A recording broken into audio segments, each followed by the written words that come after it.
The False Promise of International Institutions. John J. Mearsheimer. Since the Cold War ended, Western policymakers have sought to create security arrangements in Europe, as well as in other regions of the globe, that are based on international institutions.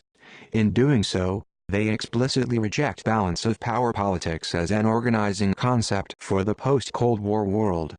During the 1992 presidential campaign, for example, President Clinton declared that, in a world where freedom, not tyranny, is on the march, the cynical calculus of pure power politics simply does not compute.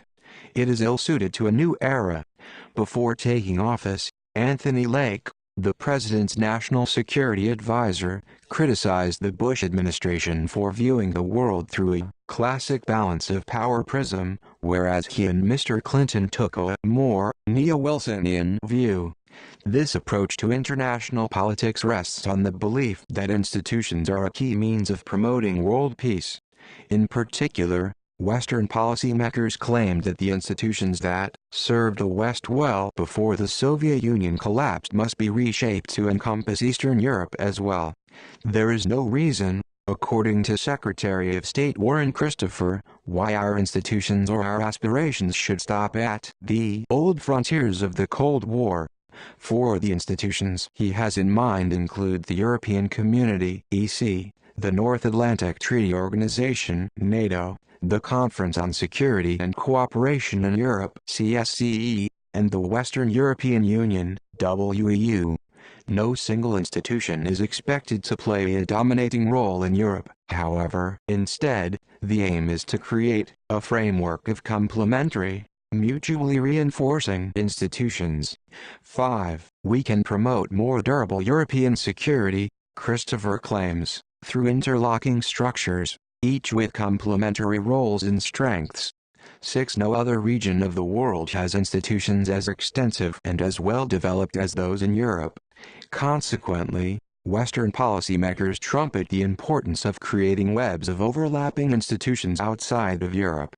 Special emphasis is placed on Asia, where there are only a few weak institutions, and where fear of Japan, coupled with the rise of China and the prospect of a further reduction in the American presence, has observers worried about future stability in the region. 7. There has also been a recent wave of academic interest in institutions.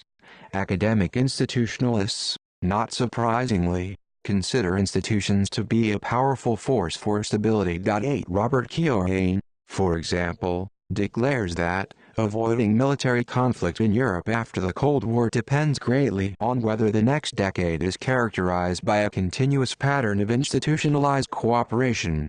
9. Commenting on the aftermath of the Soviet collapse and the end of the Cold War, John Ruggie maintains that there seems little doubt that multilateral norms and institutions have helped stabilize their international consequences. Indeed, such norms and institutions appear to be playing a significant role in the management of a broad array of regional and global changes in the world system today. 10. This article examines the claim that institutions push states away from war and promote peace. I concentrate on assessing the major international relations theories that employ institutions as a core concept: liberal institutionalism, collective security, and critical theory. 11. I begin, however, with a brief review of realism, because of the institutionalist theories is largely a response to realism, and each directly challenges realism's underlying logic. 12. Realists and institutionalists particularly disagree about whether institutions markedly affect the prospects for international stability. Realists say no. Institutionalists say yes. Realists maintain that institutions are basically a reflection of the distribution of power in the world. They are based on the self-interested calculations of the great powers, and they have no independent effect on state behavior. Realists therefore believe that institutions are not an important cause of peace. They matter only on the margins. Institutionalists directly challenge this view of institutions, arguing instead that institutions can alter state preferences and therefore change state behavior. Institutions can discourage states from calculating self-interest on the basis of how every move affects their relative power positions. Institutions are independent variables, and they have the capability to move states away from war. Although institutionalists are united in their opposition to realist claims about institutions, each institutionalist theory makes a different argument about how institutions work to alter state behavior. My goal is to evaluate these three theories to determine whether the claim that institutions cause peace is persuasive. That task involves answering four questions. 1. What are institutions? 2. How do they work to cause peace? Specifically, what is the causal logic that underpins each theory? 3. Are these different logics that explain how institutions work compelling? 4. Does the evidence support these theories? My central conclusion is that institutions have minimal influence on state behavior, and thus hold little promise for promoting stability in the post-Cold War world. The three theories on which the case for institutions is based are all flawed. Each has problems in its causal logic, and all three institutionalist theories find little support in the historical record. The remainder of this article is organized as follows. I begin with a brief definition of institutions and a discussion of realism, because each of the institutionalist theories takes its bearings from realism. In the main body of the article, I describe and evaluate liberal institutionalism, collective security, and critical theory. The concluding section considers why institutions are so highly regarded by policymakers and academics, when there is so little evidence that they are an important cause of peace.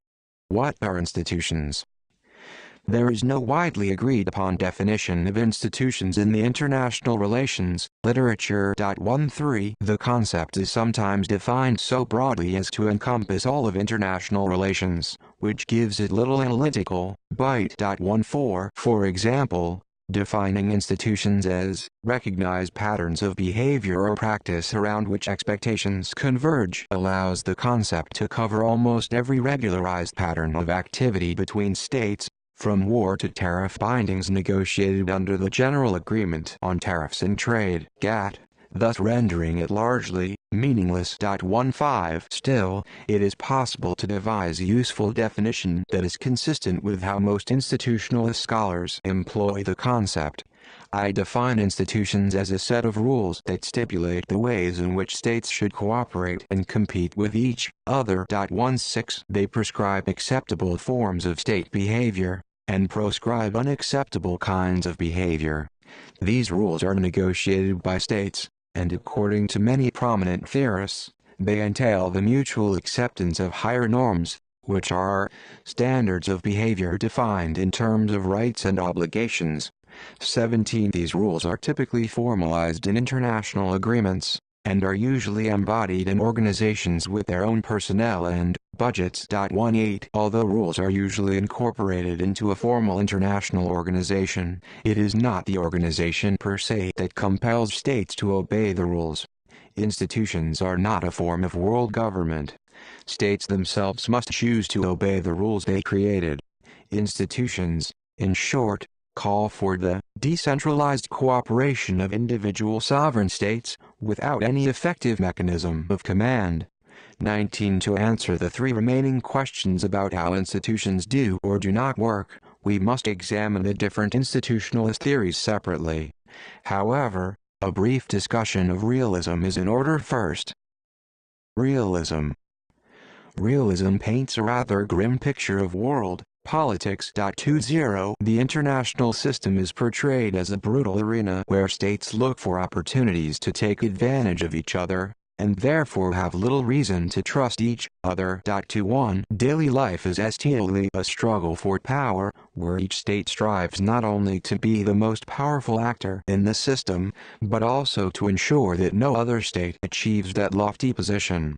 International relations is not a constant state of war, but it is a state of relentless security competition, with the possibility of war always in the background. The intensity of that competition varies from case to case. Although it might seem counterintuitive, states do frequently cooperate in this competitive world. Nevertheless, cooperation among states has its limits, mainly because it is constrained by the dominating logic of security competition, which no amount of cooperation can eliminate. Genuine peace, or a world where states do not compete for power, is not likely, according to realism. This pessimistic view of how the world works can be derived from realism's 5 assumptions about the international system. The first is that the international system is anarchic. This does not mean that it is chaotic or riven by disorder. 22. It is easy to draw that conclusion, since realism depicts a world characterized by security, competition, and war. However, anarchy as employed by realists has nothing to do with conflict. Rather, it is an ordering principle, which says that the system comprises independent political units, states that have no central authority above them. Sovereignty, in other words, inheres in states, because there is no higher ruling body in the international system. There is no government over governments. 23. The second assumption is that states inherently possess some offensive military capability, which gives them the wherewithal to hurt and possibly to destroy each other. States are potentially dangerous to each other.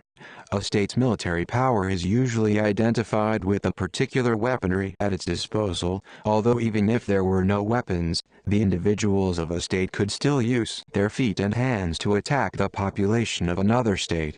The third assumption is that states can never be certain about the intentions of other states. Specifically, no state can be certain another state will not use its offensive military capability against the first. This is not to say that states necessarily have malign intentions. Another state may be reliably benign, but it is impossible to be certain of that judgment because intentions are impossible to divine with 100% certainty. There are many possible causes of aggression, and no state can be sure that another state is not motivated by one of them. Furthermore, intentions can change quickly, so a state's intentions can be benign one day and malign the next. Uncertainty is unavoidable when assessing intentions, which simply means that states can never be sure that other states do not have offensive intentions to go with their offensive military capability. Fourth assumption is that the most basic motive driving states is survival. States want to maintain their sovereignty. The fifth assumption is that states think strategically about how to survive in the international system. States are instrumentally rational.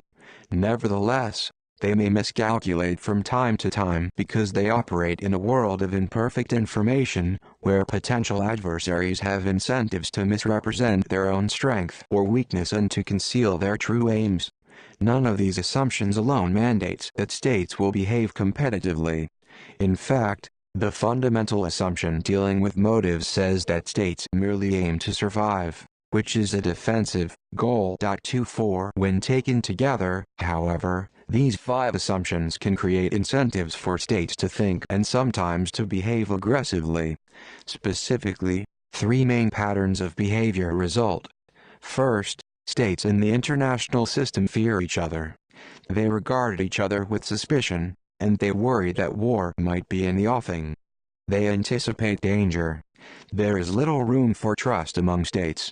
Although the level of fear varies across time and space, it can never be reduced to a trivial level. 25. The basis of this fear is that in a world where states have the capability to offend against each other, and might have the motive to do so, any state bent on survival must be at least suspicious of other states and reluctant to trust them. Add to this the assumption that there is no central authority that a threatened state can turn to for help, and states have even greater incentive to fear each other. Moreover, there is no mechanism other than the possible self-interest of third parties for punishing an aggressor. Because it is often difficult to deter potential aggressors, states have ample reason to take steps to be prepared for war. The possible consequences of falling victim to aggression further illustrate why fear is a potent force in world politics. States do not compete with each other as if international politics were simply an economic marketplace. Political competition among states is a much more dangerous business than economic intercourse. It can lead to war, and war often means mass killing on the battlefield and even mass murder of civilians. In extreme cases, war can even lead to the total destruction of a state. The horrible consequences of war sometimes cause states to view each other not just as competitors, but as potentially deadly enemies. Second, Each state in the international system aims to guarantee its own survival, because other states are potential threats, and because there is no higher authority to rescue them when danger arises. States cannot depend on others for their security. Each state tends to see itself as vulnerable and alone, and therefore it aims to provide for its own survival. As Kenneth Waltz puts it, states operate in a self-help system.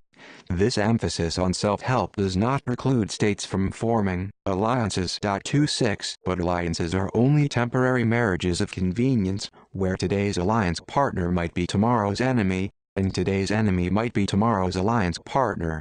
States operating in the self-help world should always act according to their own self-interest, because it pays to be selfish in a self-help world. This is true in the short term as well as the long term, because if a state loses in the short run, it may not be around for the long haul. Third, states in the international system aim to maximize their relative power positions over other states. 27 The reason is simple: the greater the military advantage one state has over other states, the more secure it is. Every state would like to be the most formidable military power in the system because this is the best way to guarantee survival in a world that can be very dangerous. This logic creates strong incentives for states to take advantage of one another, including going to war if the circumstances are right and victory seems likely. The aim is to acquire more military power at the expense of potential rivals. The ideal outcome would be to end up as the hegemon in the system. Survival would then be almost guaranteed. All states are influenced by this logic, which means not only that they look for opportunities to take advantage of one another, but also that they work to ensure that other states do not take advantage of them. 28 states are, in other words, both offensively oriented and defensively oriented. They think about conquest themselves, and they balance against aggressors. This inexorably leads to a world of constant security competition, with the possibility of war always in the background. Peace, if one defines that concept as a state of tranquility or mutual concord, is not likely to break out in this world. Cooperation in a realist world. Although realism envisions a world that is fundamentally competitive, cooperation between states does occur. It is sometimes difficult to achieve, however, and always difficult to sustain. Two factors inhibit cooperation: relative gains considerations, and concern about cheating. 29 States contemplating cooperation must consider how the profits or gains will be distributed among them. They can think about the division in two different ways. They can think in terms of absolute gains, which means each side focuses on maximizing its own profit, and cares little about how much the other side gains or loses in the deal. Each side cares about the other only to the extent that the other side's behavior affects its prospects for achieving maximum profits. Alternately, states can think in terms of relative gains, which means each side not only considers its individual gain, but also how well it is compared to the other side. Because states in a realist world are concerned about the balance of power, they must be motivated primarily by relative gains concerns when considering cooperation. While each state wants to maximize its absolute gains, it is more important to make sure that it does better, or at least no worse, than the other states in any agreement. However, cooperation is more difficult to achieve when states are attuned to relative gains logic, rather than absolute gains logic. This is because states concerned about absolute gains need only make sure that the pie is expanding and that they are getting at least some portion of the increase, while states that worry about relative gains must care also about how the pie is divided, which complicates cooperative efforts. Concerns about cheating also hinder cooperation. States are often reluctant to enter into cooperative agreements for fear that the other side will cheat on the agreement and gain a relative advantage. There is a special peril of defection in the military realm, because the nature of military weaponry allows for rapid shifts in the balance of power. Such a development could create a window of opportunity for the cheating state to inflict a decisive defeat on the victim state. 30 These barriers to cooperation notwithstanding, states do cooperate in a realist world. For example, Balance of power logic often causes states to form alliances and cooperate against common enemies. States sometimes cooperate to gang up on a third state, as the Germans and the Soviets did against Poland in 1939.31. Rivals as well as allies cooperate. After all, deals can be struck that roughly reflect the distribution of power, and satisfy concerns about cheating. The various arms control agreements signed by the superpowers during the Cold War illustrate this point. The bottom line, however, is that cooperation takes place in a world that is competitive at its core, one where states have powerful incentives to take advantage of other states. This point is graphically highlighted by European politics in the 40 years before World War I. There was much cooperation among the great powers during this period, but that did not stop them from going to war in 1914.32. Institutions. In a realist world, realists also recognize that states sometimes operate through institutions.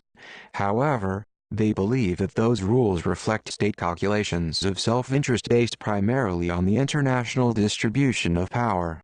The most powerful states in the system create and shape institutions so that they can maintain their share of world power, or even increase it. In this view, institutions are essentially arenas for acting out power relationships. 33. For realists, the causes of war and peace are mainly a function of the balance of power, and institutions largely mirror the distribution of power in the system. In short, the balance of power is the independent variable that explains war. Institutions are merely an intervening variable in the process. NATO provides a good example of realist thinking about institutions. NATO is an institution, and it certainly played a role in preventing World War III and helping the West win the Cold War. Nevertheless, NATO was basically a manifestation of the bipolar distribution of power in Europe during the Cold War, and it was that balance of power, not NATO per se, that provided the key to maintaining stability on the continent. NATO was essentially an American tool for managing power in the face of the Soviet threat. Now, with the collapse of the Soviet Union, realists argue that NATO must either disappear or reconstitute itself on the basis of the new distribution of power in EU, Rope. 34. NATO cannot remain as it was during the Cold War. Varieties of institutionalist theories. There are 3 institutionalist theories, and each offers a different argument about how institutions push states away from war and help foster stability. 35. Liberal institutionalism is the least ambitious of the 3 theories. It does not directly address the important question of how to prevent war, but focuses instead on explaining why economic and environmental cooperation among states is more likely than realists recognize. Increased cooperation in those realms is presumed to reduce the likelihood of war, although liberal institutionalists do not explain how. The theory is predicated on the belief that cheating is the main inhibitor of international cooperation, and that institutions provide the key to overcoming that problem. The aim is to create rules that constrain states, but not to challenge the fundamental realist claim that states are self-interested actors. Collective security directly confronts the issue of how to prevent war. The theory starts with the assumption that force will continue to matter in world politics, and that states will have to guard against potential aggressors. However, the threat of war can be greatly reduced, according to the theory, by challenging realist thinking about state behavior, and substituting in its place 3 anti-realist norms. First, states should reject the idea of using force to change the status quo. Second, to deal with states that violate that I:1 and threaten or start a war, responsible states must not act on the basis of their own narrow self-interest. Rather, they must suppress the temptation to respond in whatever way would maximize their individual gains, and instead automatically join together to present the aggressor with the threat of overwhelming force. Third, states must trust each other to renounce aggression and to mean that renunciation. They must also be confident that other states will come to their rescue, should they become the target of aggression. Critical theory is the most ambitious of the theories, as its ultimate aim is to transform the fundamental nature of international politics and to create a world where there is not just increased cooperation among states, but the possibility of genuine peace. Like collective security, but unlike liberal institutionalism, critical theory directly challenges realist thinking about the self-interested behavior of states. The theory is predicated on the assumption that ideas and discourse, how we think and talk about international politics, are the driving forces behind state behavior. It utterly rejects realism's claim that state behavior is largely a function of the given structure of the external world. For critical theorists, ideas shape the material world in important ways, and thus the way to revolutionize international politics is to change drastically the way individuals think and talk about world politics. Intellectuals, especially the critical theorists themselves, are believed to play a key role in that process. Liberal institutionalism does not directly address the question of whether institutions cause peace, but instead focuses on the less ambitious goal of explaining cooperation in cases where state interests are not fundamentally opposed. 36 Specifically, the theory looks at cases where states are having difficulty cooperating because they have mixed interests. In other words, each side has incentives both to cooperate and not to cooperate. 37 Each side can benefit from cooperation, however, which liberal institutionalists define as goal-directed behavior that entails mutual policy adjustments so that all sides end up better off than they would otherwise be. 38 The theory is of little relevance in situations where states' interests are fundamentally conflictual and neither side thinks it has much to gain from cooperation. In these circumstances, states aim to gain advantage over each other. They think in terms of winning and losing, and this invariably leads to intense security competition, and sometimes war. But liberal institutionalism does not deal directly with these situations, and thus says little about how to resolve or even ameliorate them. Therefore, the theory largely ignores security issues and concentrates instead on economic and, to a lesser extent, environmental issues. 39 In fact, the theory is built on the assumption that international politics can be divided into two realms, security and political economy, and that liberal institutionalism mainly applies to the latter, but not the former. This theme is clearly articulated by Charles Lipson, who writes that significantly different institutional arrangements are associated with international economic and security issues. 40 Moreover, the likelihood of cooperation is markedly different within these two realms. When economic relations are at stake, cooperation can be sustained among several self-interested states, whereas the prospects for cooperation are more impoverished in security affairs. 41 Thus, the theory's proponents pay little attention to the security realm, where questions about war and peace are of central importance. Nevertheless, there are good reasons to examine liberal institutionalism closely. Liberal institutionalists sometimes assert that institutions are an important cause of international stability. Moreover, one might argue that if the theory shows a strong causal connection between institutions and economic cooperation, it would be relatively easy to take the next step and link cooperation with peace. 42 Some proponents of the theory maintain that institutions contribute to international stability. This suggests that they believe it is easy to connect cooperation and stability. 43 I doubt this claim, mainly because proponents of the theory define cooperation so narrowly as to avoid military issues. Let us assume, however, that liberal institutionalists are attempting to take a giant step toward developing a theory that explains how institutions push states away from war. Causal logic. Liberal institutionalists claim to accept realism's root assumptions while arguing that cooperation is nevertheless easier to achieve than realists recognize. Robert Keohane, for example, writes in After Hegemony that he is adopting the realist model of rational egoism. He continues, I propose to show, on the basis of their own assumptions, that the characteristic pessimism of realism does not necessarily follow. I seek to demonstrate that realist assumptions about world politics are consistent with the formation of institutionalized arrangements, which promote cooperation. 44. In particular, liberal institutionalists emphasize that states dwell in perpetual anarchy, and must therefore act as rational egoists in what is a self-help world. According to liberal institutionalists, the principal obstacle to cooperation among states with mutual interests is the threat of cheating.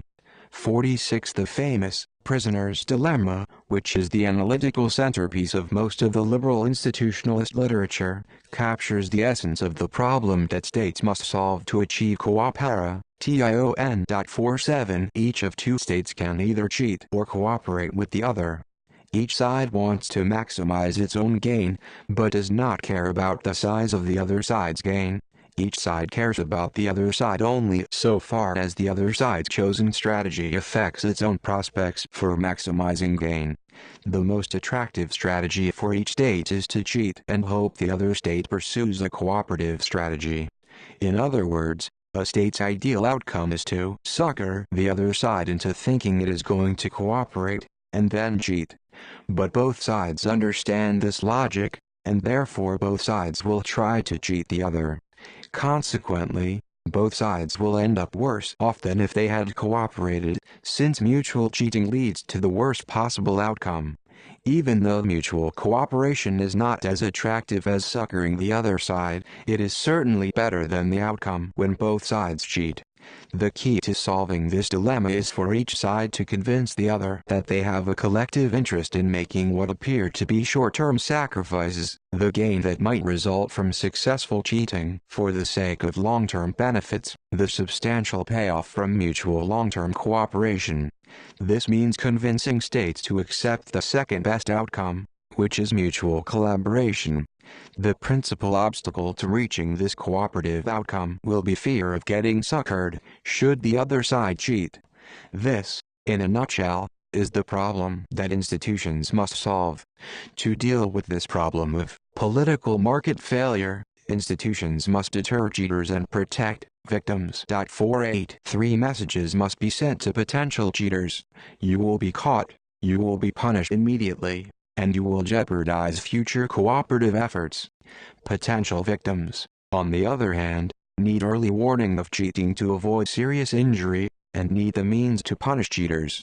Liberal institutionalists do not aim to deal with cheaters and victims by changing fundamental norms of state behavior, nor do they suggest transforming the anarchical nature of the international system. They accept the assumption that states operate in an anarchic environment and behave in a self-interested manner. 49. In this regard, their approach is less ambitious than collective security and critical theory, which aim to alter important international norms. Liberal institutionalists instead concentrate on showing how rules can work to counter the cheating problem, even while states seek to maximize their own welfare. They argue that institutions can change a state's calculations about how to maximize gains. Specifically, rules can get states to make the short-term sacrifices needed to resolve the prisoner's dilemma and thus to realize long-term gains.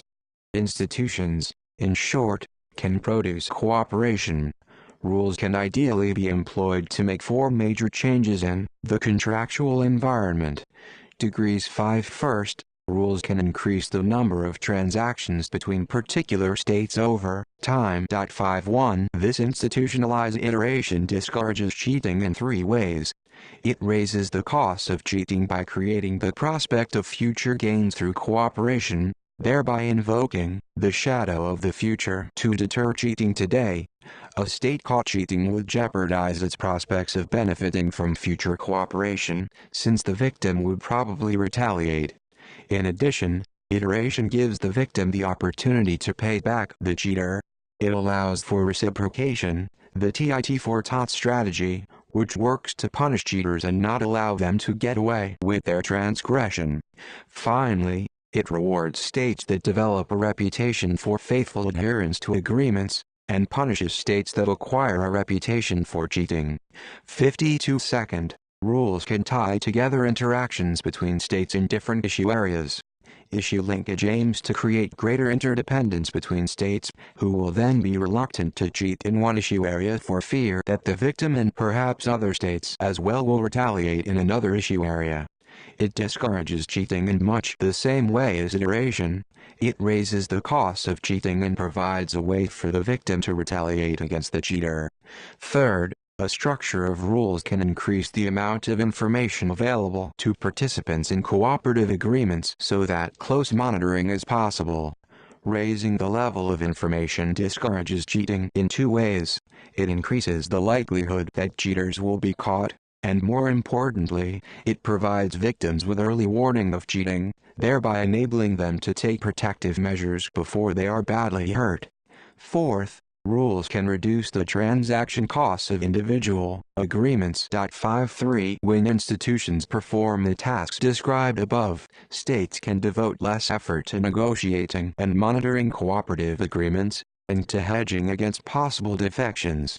By increasing the efficiency of international cooperation, institutions make it more profitable and thus more attractive for self-interested states. Liberal institutionalism is generally thought to be of limited utility in the security realm, because fear of cheating is considered a much greater obstacle to cooperation when military issues are at stake. 54 There is the constant threat that betrayal will result in a devastating military defeat. This threat of swift, decisive defection is simply not present when dealing with international economics. Given that the costs of betrayal are potentially much graver in the military than the economic sphere, states will be very reluctant to accept the one step backward, two steps forward logic which underpins the tit-for-tat strategy of conditional cooperation. One step backward in the security realm might mean destruction, in which case there will be no next step backward or forward. 55 Flaws in the causal logic.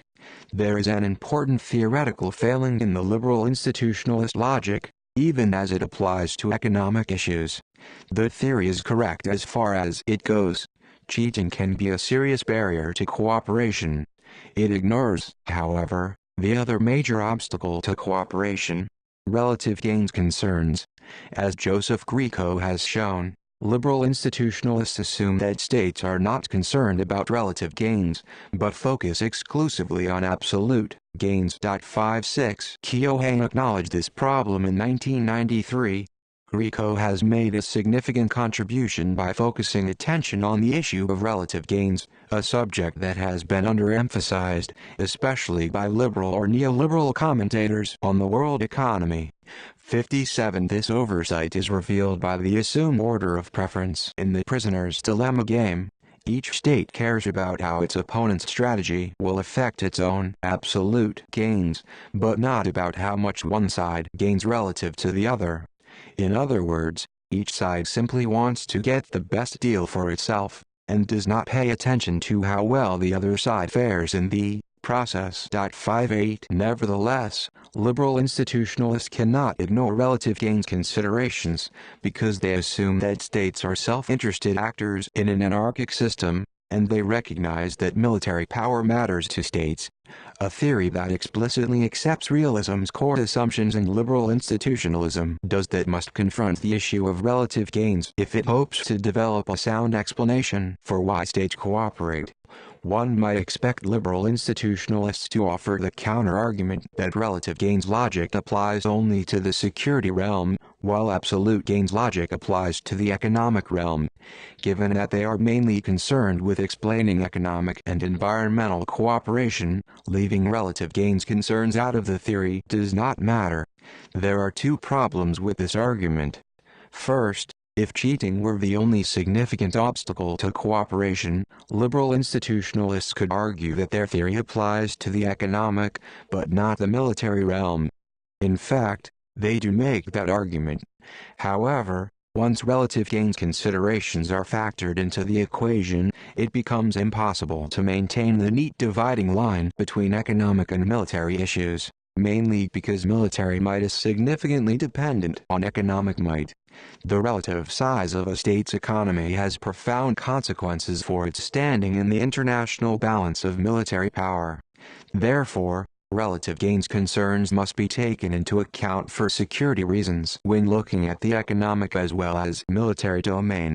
The neat dividing line that liberal institutionalists employ to specify when their theory applies has little utility when one accepts that states worry about relative gains. 59 Second, there are non-realist, i.e., non-security logics that might explain why states worry about relative gains. Strategic trade theory, for example, provides a straightforward economic logic for why states should care about relative gains. 60. It argues that states should help their own firms gain comparative advantage over the firms of rival states, because that is the best way to ensure national economic prosperity. There is also a psychological logic, which portrays individuals as caring about how well they do, or their state does, in a cooperative agreement, not for material reasons, but because it is human nature to compare one's progress with that of others. 61. Another possible liberal institutionalist counter-argument is that solving the cheating problem renders the relative gains problem irrelevant. If states cannot cheat each other, they need not fear each other, and therefore, states would not have to worry about relative power. The problem with this argument, however, is that even if the cheating problem were solved, states would still have to worry about relative gains because gaps in gains can be translated into military advantage that can be used for coercion or aggression. And in the international system, states sometimes have conflicting interests that lead to aggression. There is also empirical evidence that relative gains considerations matter during the Cold War, even in economic relations among the advanced industrialized democracies in the Organization for Economic Cooperation and Development (OECD). One would not expect realist logic about relative gains to be influential. In this case, the United States was a superpower with little to fear militarily from the other OECD states, and those states were unlikely to use a relative gains advantage to threaten the United States. 62. Furthermore, the OECD states were important American allies during the Cold War, and thus the United States benefited strategically when they gained substantially in size and strength. Nonetheless, relative gains appear to have mattered in economic relations among the advanced industrial states. Consider three prominent studies. Stephen Krasner considered efforts at cooperation in different sectors of the international communications industry. He found that states were remarkably unconcerned about cheating but deeply worried about relative gains, which led him to conclude that liberal institutionalism is not relevant for global communications. Greco examined American and EC efforts to implement, under the auspices of CAT, a number of agreements relating to non-tariff barriers to trade. He found that the level of success was not a function of concerns about cheating but was influenced primarily by concern about the distribution of gains. Similarly, Michael Mastanduno found that concern about relative gains, not about cheating, was an important factor in shaping American policy towards Japan in three cases: the FSX fighter aircraft, satellites, and high-definition television. 63. I am not suggesting that relative gains considerations make cooperation impossible. My point is simply that they can pose a serious impediment to cooperation and must therefore be taken into account when developing a theory of cooperation among states. This point is apparently now recognized by liberal institutionalists. Keohane, for example, acknowledges that he did make a major mistake by underemphasizing distributive issues and the complexities they create for international cooperation. 64. Can liberal institutionalism be repaired? Liberal institutionalists must address two questions if they are to repair their theory. First, can institutions facilitate cooperation when states seriously care about relative gains, or do institutions only matter when states can ignore relative gains considerations and focus instead on absolute gains? I find no evidence that liberal institutionalists believe that institutions facilitate cooperation when states care deeply about relative gains. They apparently concede that their theory only applies when relative gains considerations matter little or hardly at all. 65. Thus the second question, when do states not worry about relative gains? The answer to this question would ultimately define the realm in which liberal institutionalism applies. Liberal institutionalists have not addressed this important question in a systematic fashion, so any assessment of their efforts to repair the theory must be preliminary. What exists are lengthy response by Keohane to Grieco's original work on relative gains, and two studies responding to Grieco's writings by Robert Powell and Duncan Snydall, which Keohane and other liberal institutionalists point to as exemplars of how to think about the relative gains problem. 66 Powell and Snydall offer different arguments about when relative gains considerations are slight. Nevertheless, both are essentially realist arguments. 67 Neither study discusses how institutions might facilitate cooperation, and both explanations are built around familiar realist concepts. At the root of Powell's argument is the well-known offense-defense balance made famous by Robert Jervis, George Quester, Jack Snyder, and Stephen Van Eve. RA.68 Powell maintains that relative gains considerations matter little, and that states act in accordance with liberal institutionalism when the threat of aggressive war is low and the use of force is no longer at issue. 69 That situation obtains when the cost of aggression is high, which is, in turn, a function of the constraints imposed by the underlying technology of war. 70 In other words, when the prevailing military weaponry favors the offense, then the cost of war is low, and relative gains considerations will be intense. Institutions can do little to facilitate cooperation in such circumstances.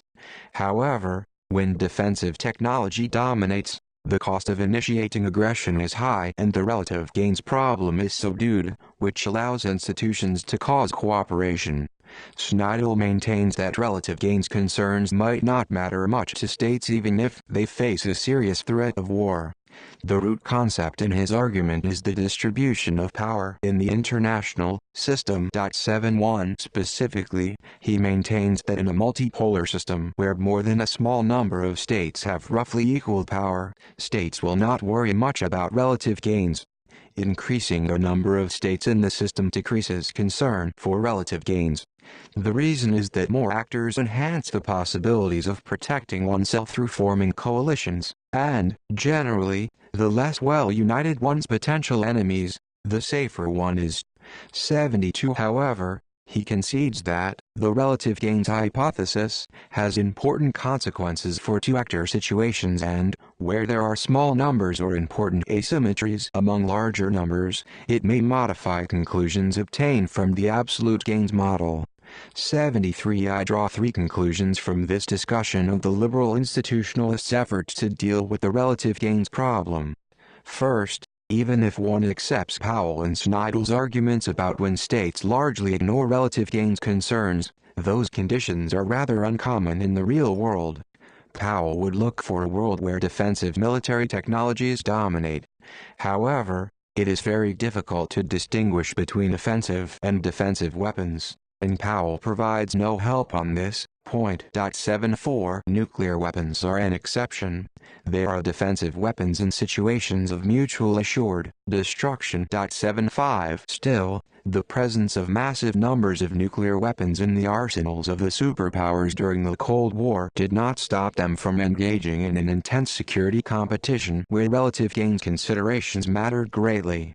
Very importantly, Powell provides no historical examples to illustrate his central argument.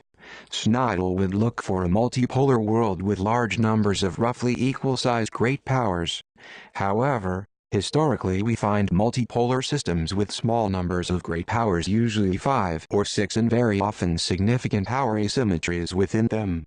Snydall offers no historical examples of multipolar systems in which the great powers largely ignored relative gains considerations. 76 Second, liberal institutionalism itself has little new to say about when states worry about relative gains. Proponents of the theory have instead chosen to rely on two realist explanations to answer that question: the offense-defense balance and the distribution of power in the system. Thus, liberal institutionalism can hardly be called a theoretical alternative to realism, but instead should be seen as subordinate to it. 77 Third, even in circumstances where realist logic about relative gains does not apply, non-military logics like strategic trade theory might cause states to think in terms of relative gains. Liberal institutionalist theory should directly confront those logics. Problems with the empirical record. Although there is much evidence of cooperation among states, this alone does not constitute support for liberal institutionalism. What is needed is evidence of cooperation that would not have occurred in the absence of institutions because of fear of cheating, or its actual presence. But scholars have provided little evidence of cooperation of that sort, nor of cooperation failing because of cheating. Moreover, as discussed above, there is considerable evidence that states worry much about relative gains not only in security matters, but in the economic realm as well. This dearth of empirical support for liberal institutionalism is acknowledged by proponents of that theory. 78. The empirical record is not completely blank, however, but the few historical cases that liberal institutionalists have studied provide scant support for the theory. Consider two prominent examples. Keohane looked at the performance of the International Energy Agency (IEA) in 1974-81, a period that included the 1979 oil crisis. 79. This case does not appear to lend the theory much support. First, Keohane concedes that the IEA failed outright when put to the test in 1979. Regime-oriented efforts at cooperation do not always succeed, as the fiasco of IEA actions in 1979 illustrates. 80. He claims, however, that in 1980 the IEA had a minor success, under relatively favorable conditions, in responding to the outbreak of the Iran-Iraq War. Although he admits it is difficult to specify how much the IEA mattered in the 1980 case, he notes that it seems clear that the IEA leaned in the right direction, a claim that hardly constitutes strong support for the theory. 8.1. Second, it does not appear from Keohane's analysis that either fear of cheating or actual cheating hindered cooperation in the 1979 case, as the theory would predict. Third, Keohane chose the IEA case precisely because it involved relations among advanced Western democracies with market economies, where the prospects for cooperation were excellent. 82. The modest impact of institutions in this case is thus all the more demurring to the theory. Lisa Martin examined the role that the European Community (EC) played during the Falklands War in helping Britain coax its reluctant allies to continue economic sanctions against Argentina after military action started. 83. She concludes that the EC helped Britain win its allies' cooperation by lowering transaction costs and facilitating issue linkage. Specifically, Britain made concessions on the EC budget and the Common Agricultural Policy (CAP). Britain's allies agreed in return to keep sanctions on Argentina. This case, too, is less than a ringing endorsement for liberal institutionalism. First, British efforts to maintain EC sanctions against Argentina were not impeded by fears of possible cheating, which the theory identifies as the central impediment to cooperation. So this case does not present an important test of liberal institutionalism, and thus the cooperative outcome does not tell us much about the theory's explanatory power. Second, it was relatively easy for Britain and her allies to strike a deal in this case. Neither side's core interests were threatened, and neither side had to make significant sacrifices to reach an agreement. Forging an accord to continue sanctions was not a difficult undertaking. A stronger test for liberal institutionalism would require states to cooperate when doing so entailed significant costs and risks. Third, the EC was not essential to an agreement. Issues could have been linked without the EC, and although the EC may have lowered transaction costs somewhat, there is no reason to think these costs were a serious impediment to striking a deal. 84. It is noteworthy that Britain and America were able to cooperate during the Falklands War, even though the United States did not belong to the EC. There is also evidence that directly challenges liberal institutionalism in issue areas where one would expect the theory to operate successfully. The studies discussed above by Agrico, Krasner, and Maston do not test the institutionalist argument in a number of different political economy cases, and each finds the theory has little explanatory power. More empirical work is needed before a final judgment is rendered on the explanatory power of liberal institutionalism. Nevertheless, the evidence gathered so far is unpromising at best. In summary, Liberal institutionalism does not provide a sound basis for understanding international relations and promoting stability in the post-Cold War world. It makes modest claims about the impact of institutions, and steers clear of war and peace issues, focusing instead on the less ambitious task of explaining economic cooperation. Furthermore, the theory's causal logic is flawed, as proponents of the theory now admit. Having overlooked the relative gains problem, they are now attempting to repair the theory, but their initial efforts are not promising. Finally, the available empirical evidence provides little support for the theory. Collective security. The theory of collective security deals directly with the issue of how to cause peace. 85. It recognizes that military power is a central fact of life in international politics, and is likely to remain so for the foreseeable future. The key to enhancing stability in this world of armed states is the proper management of military power. As Enes Claude notes, the problem of power is here to stay. It is, realistically, not a problem to be eliminated but a problem to be managed. 86. For advocates of collective security, institutions are the key to managing power successfully. Although the theory emphasizes the continuing importance of military force, it is explicitly anti-realist. Its proponents express a distaste for balance of power logic and traditional alliances, as well as a desire to create a world where those realist concepts have no role to play. 87. In the early 20th century, Woodrow Wilson and others developed the theory of collective security, which formed the basis for the League of Nations. Despite the well-known failings of that particular institution, the theory's popularity remains high. In fact, there has been much interest in collective security in the aftermath of the Cold War. 88. Claude notes, whatever their failures, the Wilsonians clearly succeeded in establishing the conviction that collective security represents a brand of international morality vastly superior to that incorporated in the balance of power system. 89. Curiously, however, it is difficult to find scholarly work that makes the case for collective security without simultaneously expressing major reservations about the theory, and without expressing grave doubts that collective security could ever be realized in practice. Consider the writings of Claude, who is sympathetic to collective security, and has produced some of the most important work on the subject. He wrote in Power and International Relations, I would regard the epithet unrealistic as fairly applicable to the theory of collective security.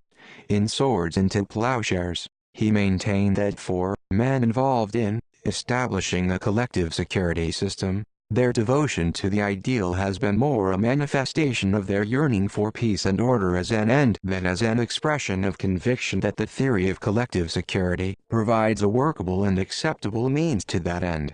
Finally, Claude wrote in 1992, I reached the conclusion some 30 years ago that the implementation of collective security theory is not a possibility to be taken seriously. Causal logic. Collective security starts with the assumption that states behave according to the dictates of realism. 91. The aim, however, is to move beyond the self-help world of realism where states fear each other and are motivated by balance of power considerations. Even though the theory assumes that military power will remain a fact of life in the international system. For advocates of collective security, institutions are the key to accomplishing this ambitious task. Specifically, the goal is to convince states to base their behavior on three profoundly anti-realist norms. First, states must renounce the use of military force to alter the status quo. They must not launch wars of aggression, but instead must agree to settle all disputes peaceably. Collective security allows for changes in the status quo, but those changes must come via negotiation, not at the end of a rifle barrel. The theory, as Claude notes, depends upon a positive commitment to the value of world peace by the great mass of states. 92. The theory nevertheless recognizes that some states may not accept this norm. If there were universal subscription to the norm, there would be no need for a collective security system to deal with troublemakers, since there would be none. 93. However, The overwhelming majority of states must renounce wars of conquest, or else the system would collapse. It is difficult to stipulate how many aggressors a collective security system can handle at once before it comes undone. The answer depends on the particular circumstances facing the system, such as the number of great powers, the distribution of power among them, geography, and whether the aggressors are minor or major powers.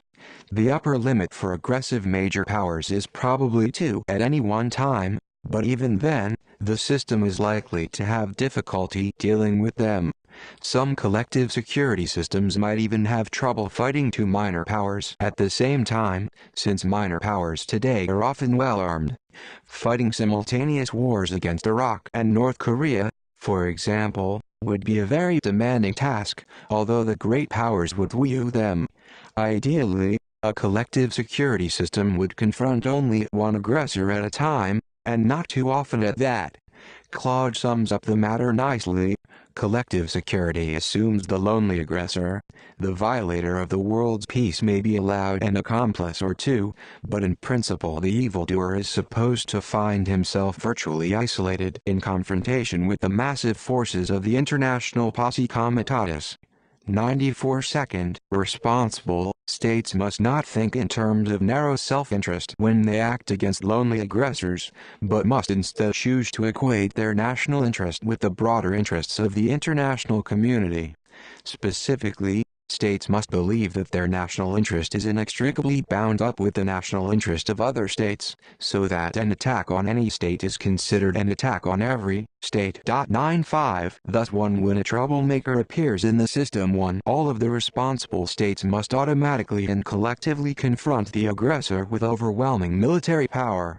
The aim is to create automatic obligations of a collective character. 96 states in a self-help world calculate each move on the basis of how it will affect the balance of power. This narrow sense of self-interest means that states are likely to remain on the sidelines if vital interests are not threatened. 97 This kind of behavior is unacceptable in a collective security world, where there must instead be a legally binding and codified commitment on the part of all members to respond to aggression whenever and wherever it might occur. 98 A collective security system allows states little freedom of action. The practical effect of this comprehensive system of mutual assistance is that lonely aggressors are quickly confronted with a coalition of overwhelming military strength. For both deterrence and war-fighting purposes, this preponderant power is far superior to the minimum winning coalitions that a troublemaker faces in a balance of power world. 99 Once it becomes clear that aggression does not pay, even states reluctant to accept the first norm, the renunciation of aggression, will be more inclined to accept it. Third, states must trust each other. States must not only act in accordance with the first 2 norms, but they must trust that other states will do likewise. If states fear each other, as they do in a realist world, collective security cannot work. States, Claude emphasizes, must be willing to entrust their destinies to collective security. Confidence is the quintessential condition of the success of the system. States must be prepared to rely upon its effectiveness and impartiality. 100 Trust is actually the most important of the 3 norms because it underpins the first 2.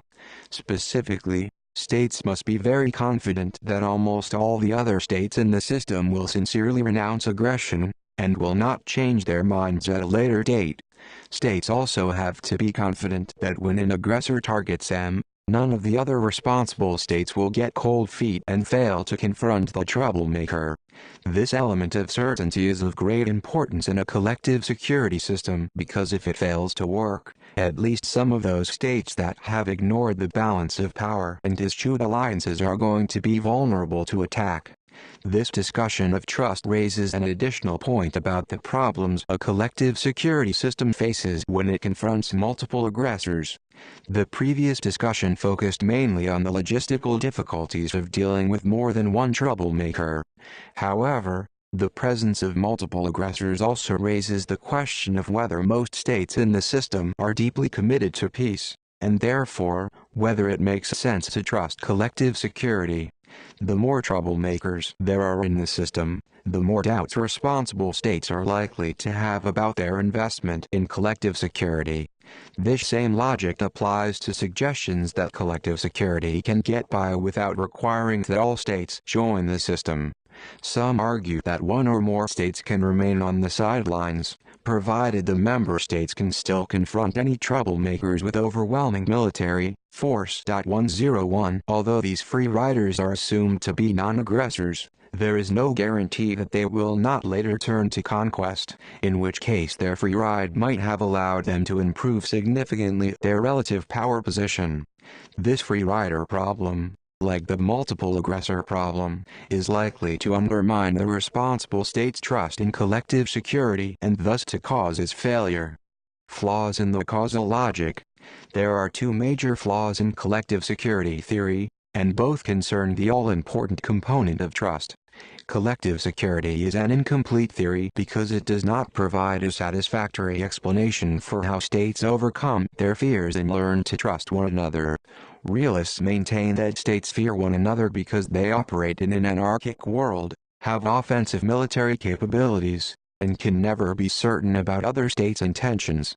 Collective security is largely silent about the first two realist assumptions, as the theory says little about either anarchy or offensive capab. 102. However, it has something to say about intentions, because the theory's first two norms call for states not to aggress, but only to defend. States, in other words, should only have benign intentions when contemplating the use of military force. However, the theory recognizes that one or more states might reject the norms that underpin collective security and behave aggressively.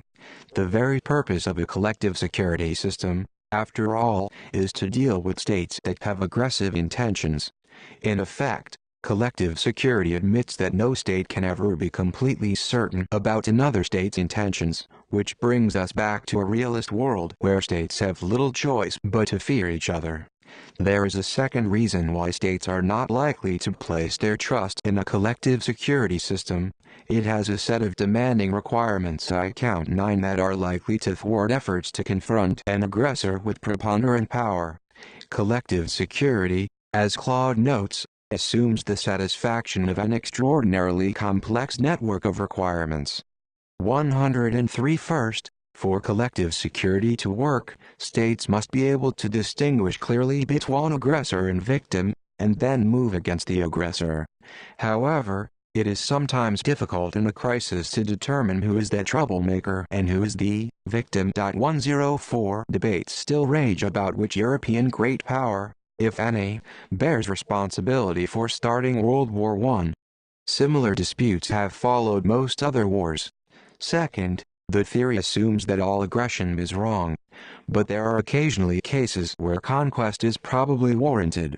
For example, there are good reasons to applaud the 1979 Vietnamese invasion of Cambodia, since it drove the murderous Pol Pot from power.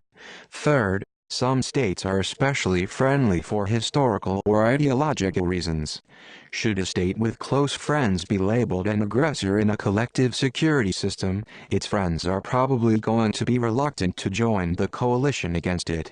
For example, it is difficult to imagine the United States using military force against Britain or Israel, even if they were branded aggressors by the international community. Fourth, historical enmity between states can also complicate collective security efforts. Consider that a European collective security system would have to depend heavily on Germany and Russia, the two most powerful states on the continent, to maintain order.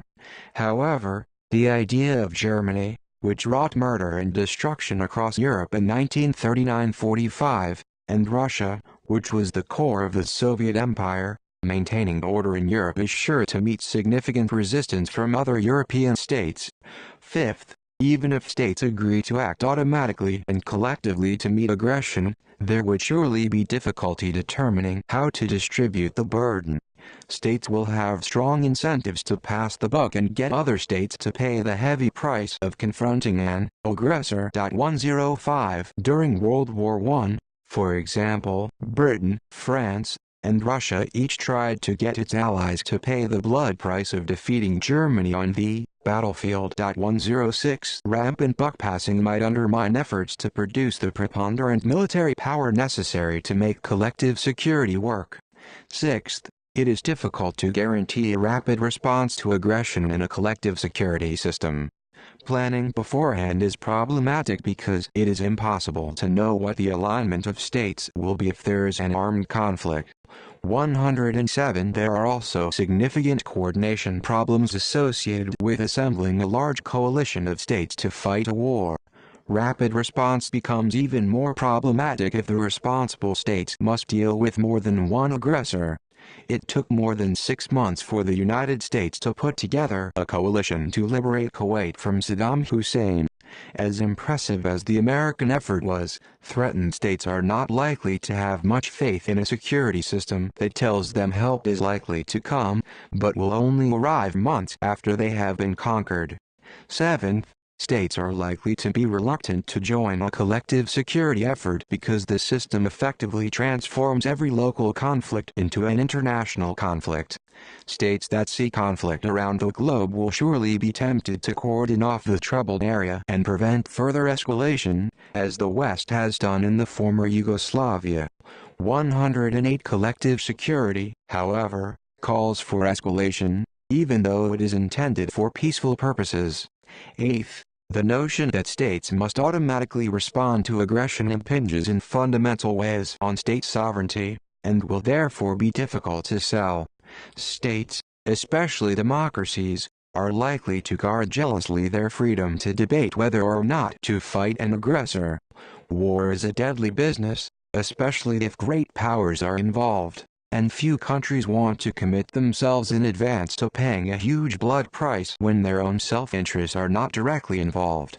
Ninth, there is some contradiction concerning attitudes towards force that raises doubts about whether responsible states would actually come to the rescue of a threatened state.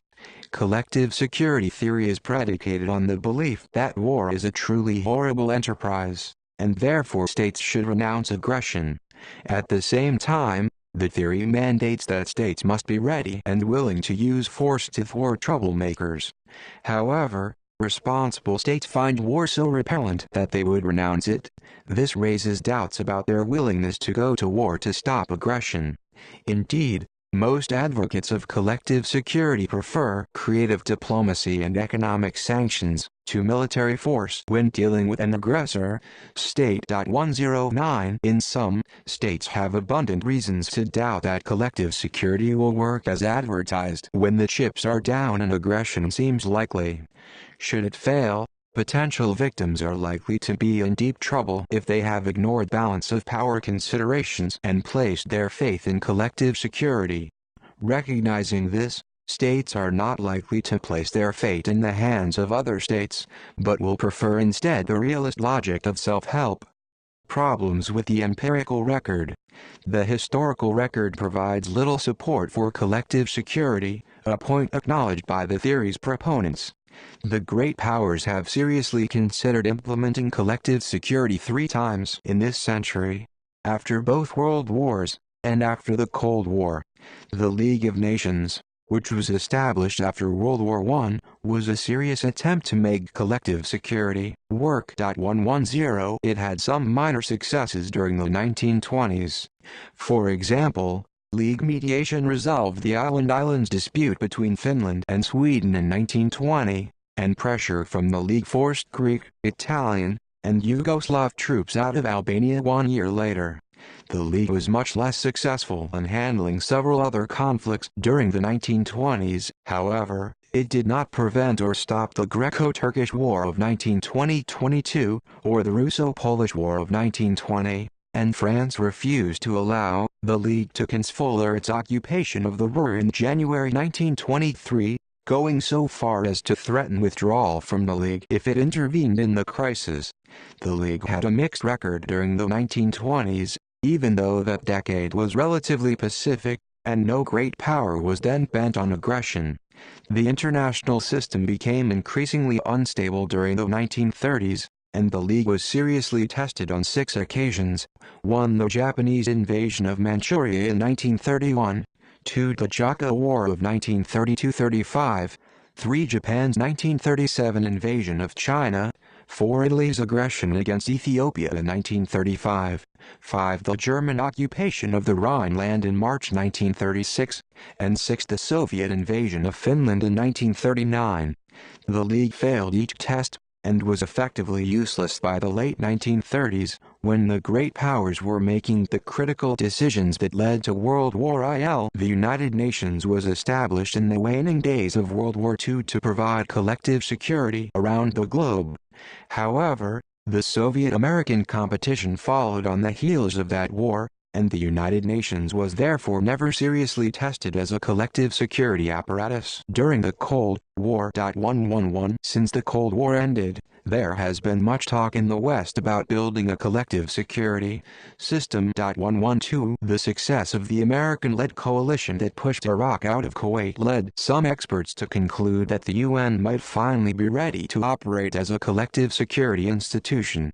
In Europe, experts have discussed the possibility of turning NATO, or possibly the CSCE, into a collective security system for the continent.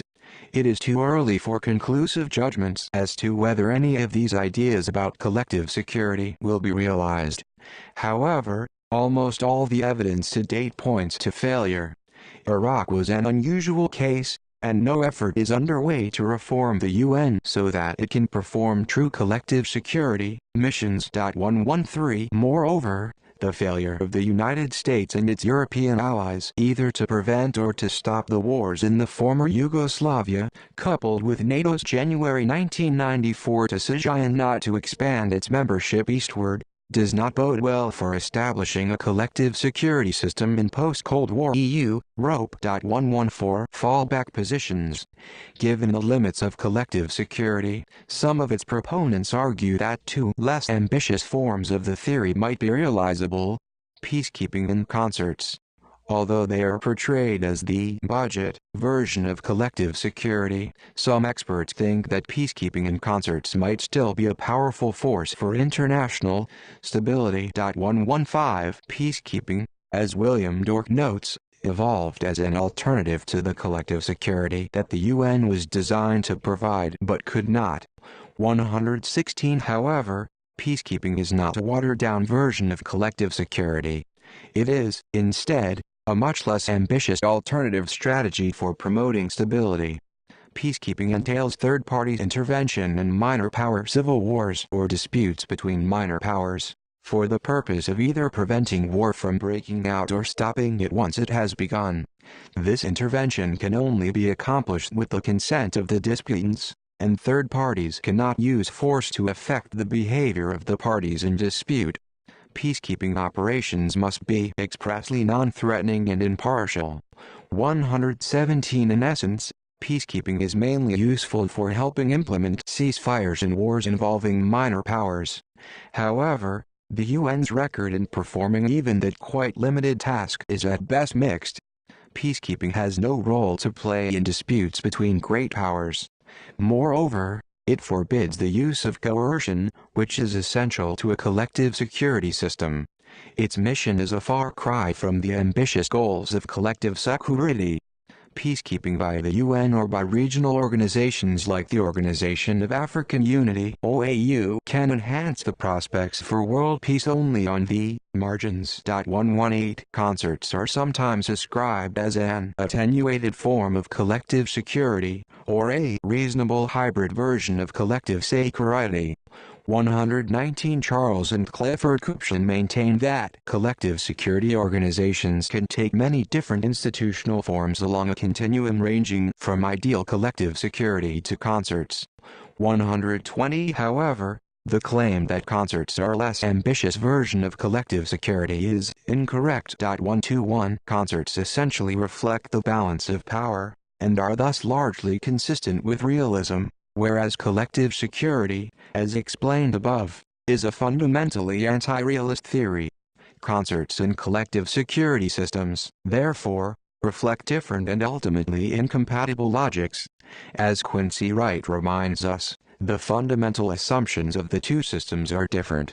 A government cannot at the same time behave according to the Machiavellian assumptions of the balance of power and the Wilsonian assumptions of international organization.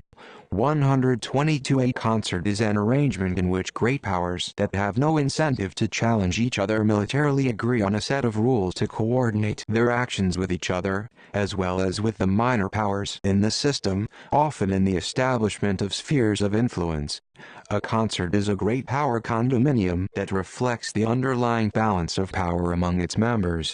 The coordinated balancing that takes place inside a concert does not violate great power self-interest. In fact, when those great powers have a dispute, self-interest determines each side's policy and the concert may collapse as a result. Concerts are most likely to emerge in the wake of great power wars in which a potential hegemon has been defeated, and power is distributed roughly equally among the victors. 1, 2, 3, 4 factors account for this phenomenon. First, the great powers would not have much to gain militarily by attacking each other, given the rough balance of power among them. Second, the victorious powers are likely to have a significant interest in maintaining the status quo, mainly because they are in control and the potential hegemon has been subdued.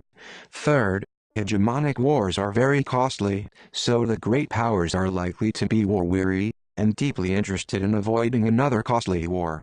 Fourth, the victorious great powers worked together to win the war, so the notion of collective action is likely to appeal to them, and carry over into the early post-war years.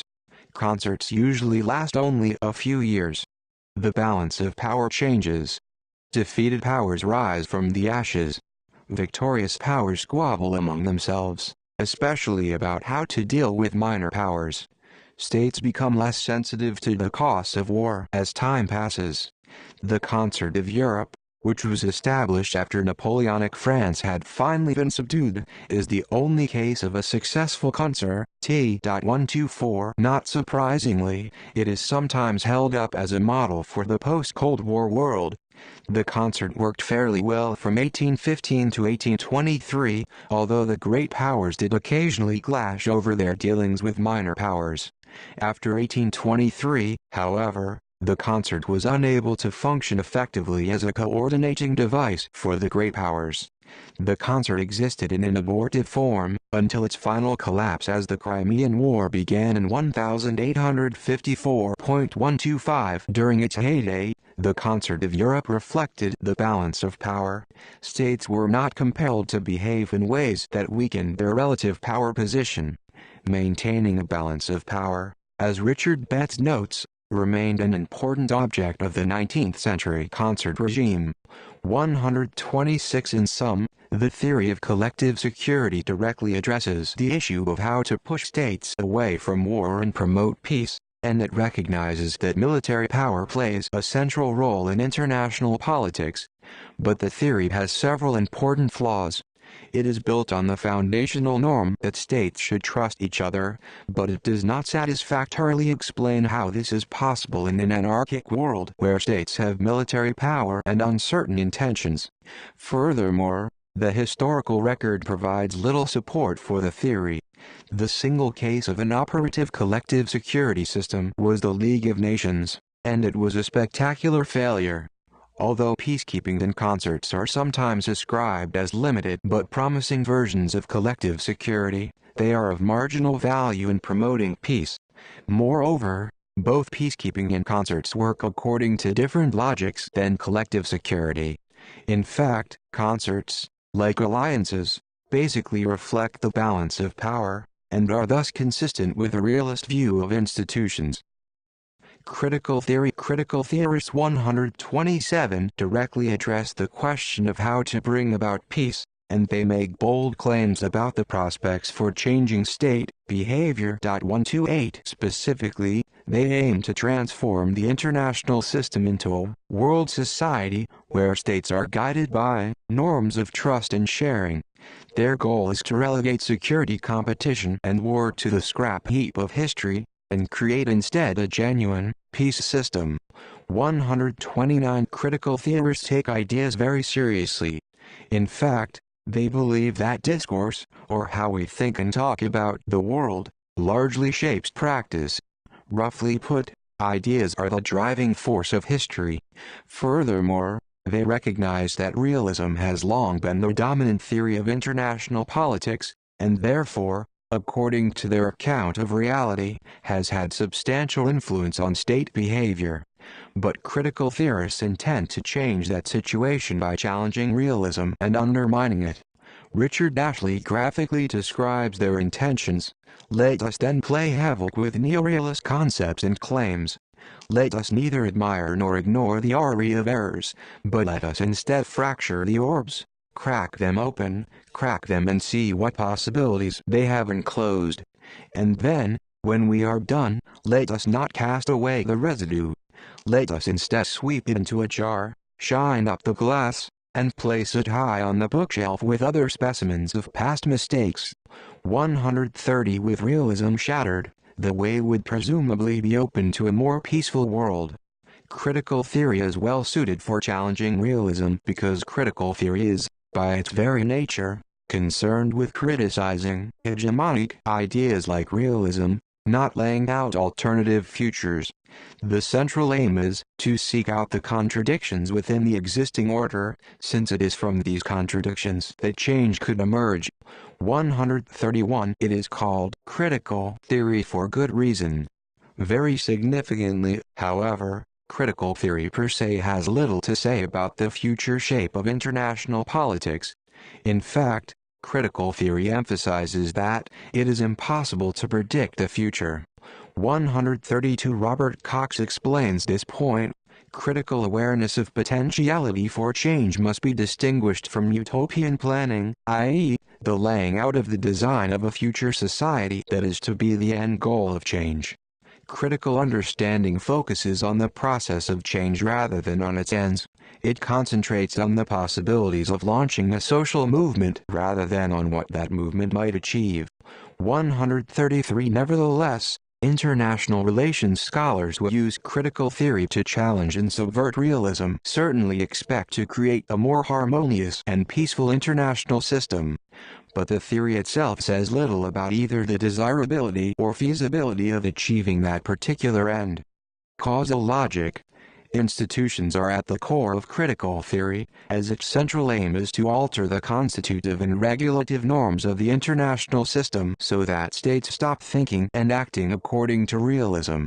Specifically, critical theorists hope to create pluralistic security communities, where states behave according to the same norms or institutions that underpin collective security. 134 States would renounce the use of military force, and there would instead be a generally shared expectation of peaceful change. 35 Furthermore, states would identify positively with one another so that the security of each is perceived as the responsibility of all. 136 States would not think in terms of self-help or self-interest, but would instead define their interests in terms of the international community. In this new world, national interests are international interests. 137 Critical theorists have a more ambitious agenda than proponents of collective security.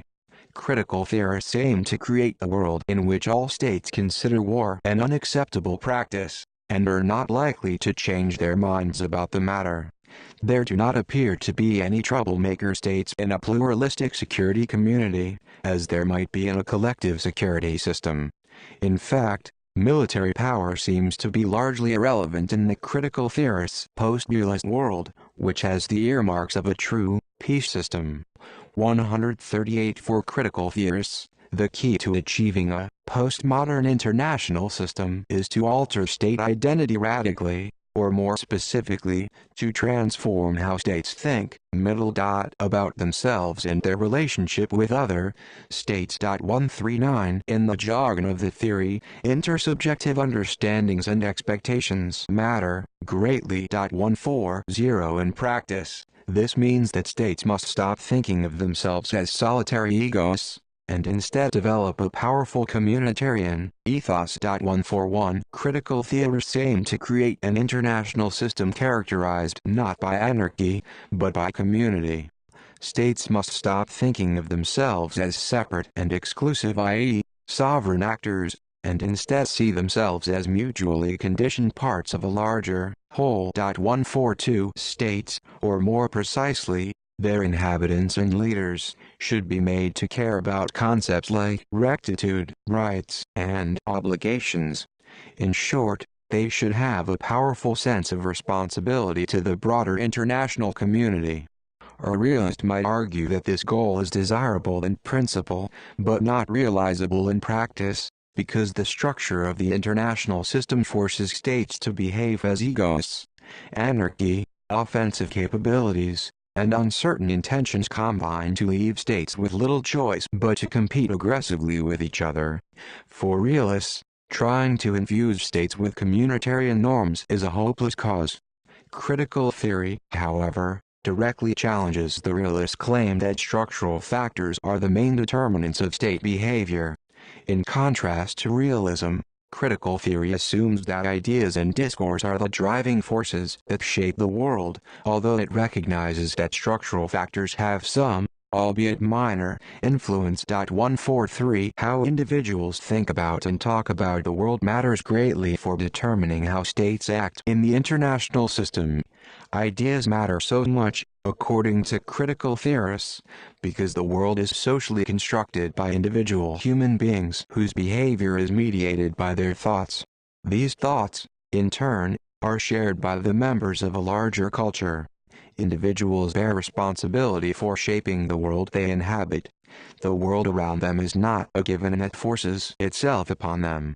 On the contrary, critical theorists argue that ideational forces or institutions often can change environments.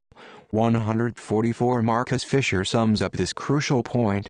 In essence, critical theory holds that social reality is constituted by intersubjective consciousness based on language and that human beings are free to change their world by a collective act of will. 145 Robert Cox's description of the state illustrates how this process of thinking about the world determines how it is structured. The state, he writes, has no physical existence, like a building or lamppost, but it is nevertheless a real entity. It is a real entity because everyone acts as though it were. 146 Alexander Vent's discussion of anarchy provides another good example. Structure, he writes, has no existence or causal powers apart from process. 147 states, in fact, can think about anarchy in a number of different ways. Anarchy is what states make of it. Moreover, self-help and power politics are institutions, not essential features of anarchy. The discussion of how critical theorists think about the state and anarchy points up the fact that realism and critical theory have fundamentally different epistemologies and ontologies, which are the most basic levels at which theories can be compared. 148 Realists maintain that there is an objective and knowable world, which is separate from the observing individual. Critical theorists, on the other hand, see subject and object in the historical world as a reciprocally interrelated whole, and they deny the possibility of objective knowledge. 149 Where realists see a fixed and knowable world, critical theorists see the possibility of endless interpretations of the world before them. For critical theorists, there are no constants, no fixed meanings, no secure grounds, no profound secrets, no final structures or limits of history. There is only interpretation. History itself is grasped as a series of interpretations imposed upon interpretation, none primary, all arbitrary. 150 Nevertheless, critical theorists readily acknowledge that realism has been the dominant interpretation of international politics for almost 700 years. Realism is a name for a discourse of power and rule in modern global life. 151 Still, critical theory allows for change, and there is no reason, according to the theory anyway, why a communitarian discourse of peace and harmony cannot supplant the realist discourse of security, competition, and war. In fact, change is always possible with critical theory because it allows for an unlimited number of discourses, and it makes no judgment about the merit or staying power of any particular one. Also, Critical theory makes no judgment about whether human beings are hardwired to be good or bad, but instead treats people as infinitely changeable. The key to how they think and behave is the particular software program that individuals carry around in their heads, and those can be changed. In essence, critical theorists hope to replace the widely used realist software package with new software that emphasizes communitarian norms. Once that switch has been made, states will cooperate with each other and world politics will be more peaceful. Most critical theorists do not see ideas and discourses forming at the grassroots and then percolating up to the elites of society. Rather, theirs is a top-down theory, whereby elites play the key role in transforming language and discourse about international relations.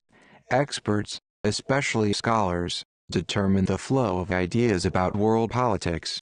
It is especially useful, however, if this intellectual vanguard consists of individuals from different states. These transnational elites, which are sometimes referred to as epistemic communities, are well suited for formulating and spreading the communitarian ideals that critical theorists hope will replace realism. 152. Finally, it is worth noting that critical theorists are likely to be quite intolerant of other discourses about international politics, especially realism. 153. Four factors combine to account for this situation. The theory is based on the belief that ideas matter greatly for shaping international politics.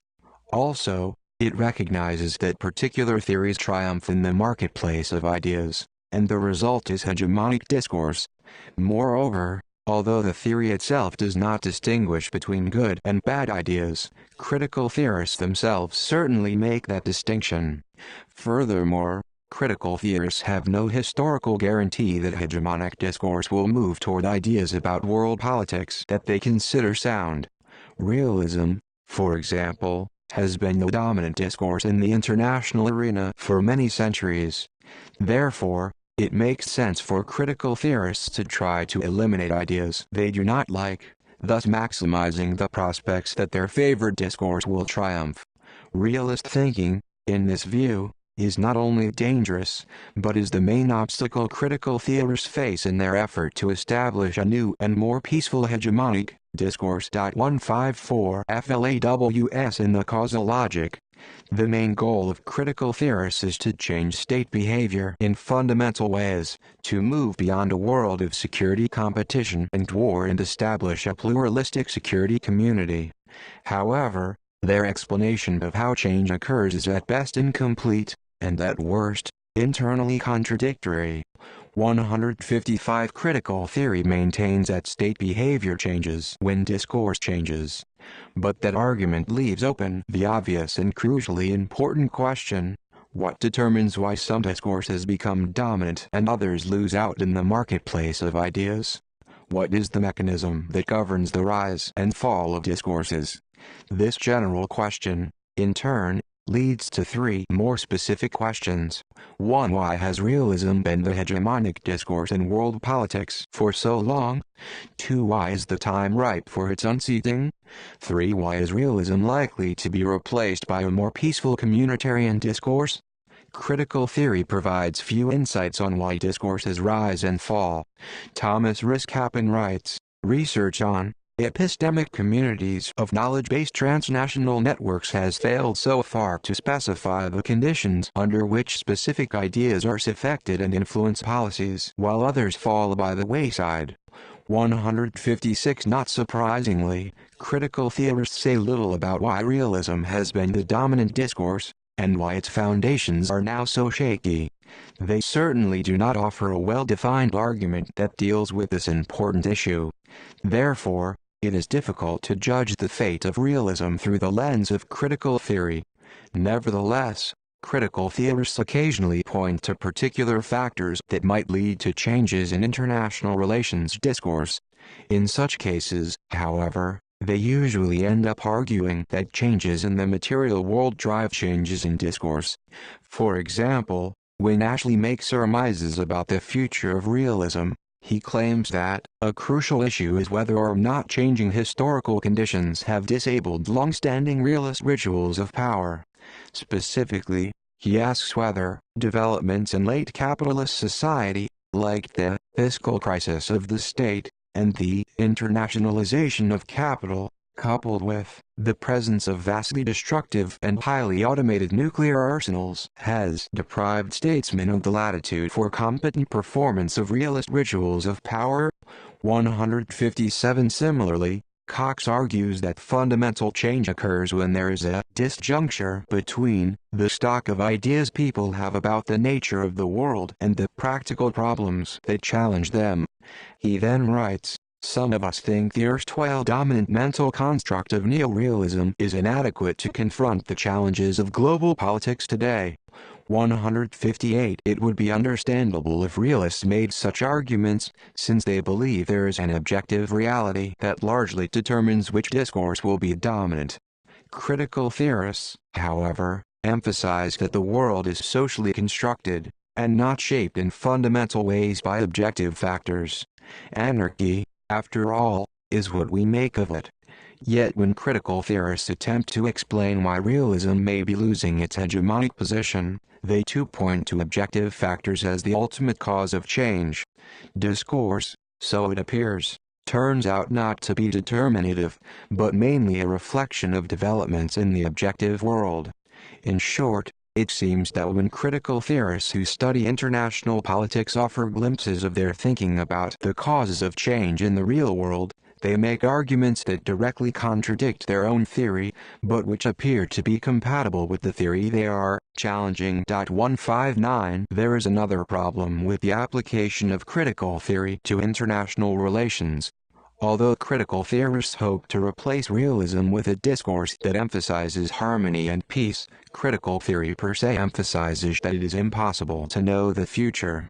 Critical theory, according to its own logic, can be used to undermine realism and produce change, but it cannot serve as the basis for predicting which discourse will replace realism, because the theory says little about the direction change takes.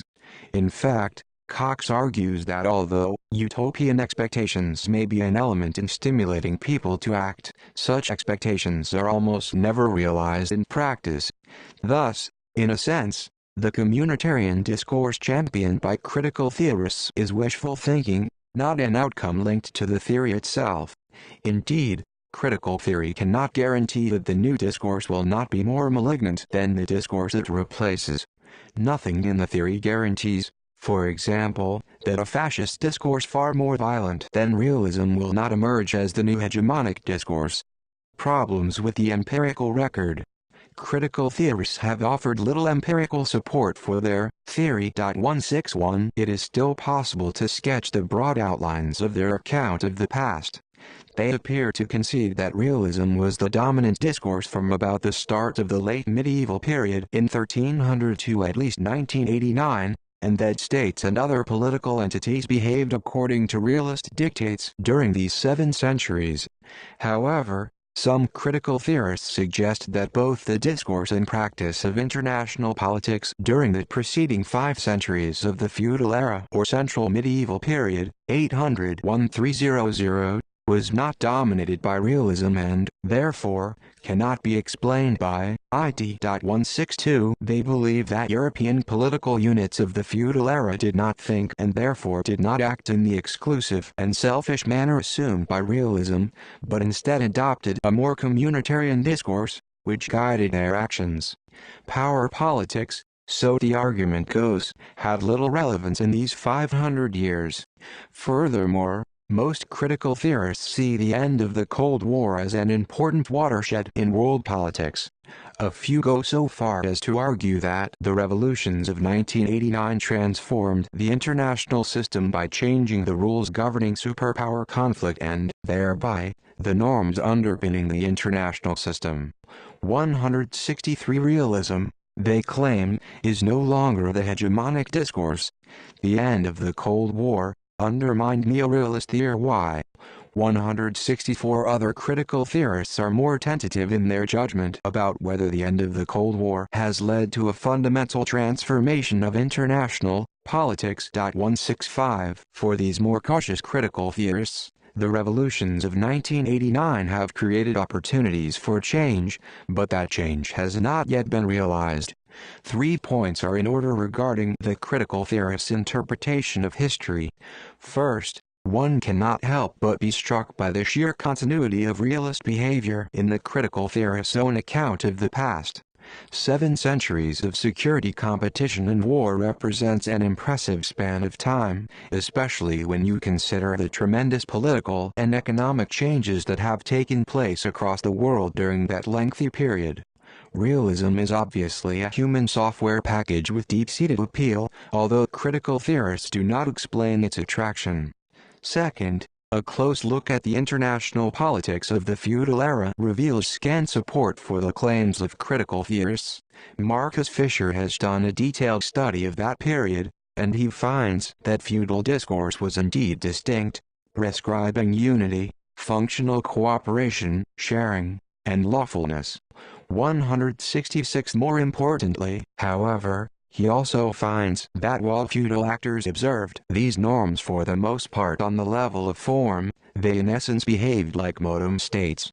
Specifically, they strove for exclusive territorial control, protected themselves by military means, subjugated each other, balanced against power, formed alliances and spheres of influence, and resolved their conflicts by the use and threat of force.